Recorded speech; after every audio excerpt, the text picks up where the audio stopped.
مناظر طبيعية يعني حاجة تشرح القلب. صح. جبال وصخور يعني.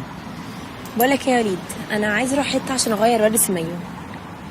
ايه يا حبيبتي، ايه بتقولي ايه؟ مفيش مايو، مش هتلبسي مايو، انا مش موافق. انت بتغير عليا ولا ايه؟ ليه يعني؟ مش فكرة غيرة ولا حاجة، بس يعني مفيش مايو، انا مش جنون هو.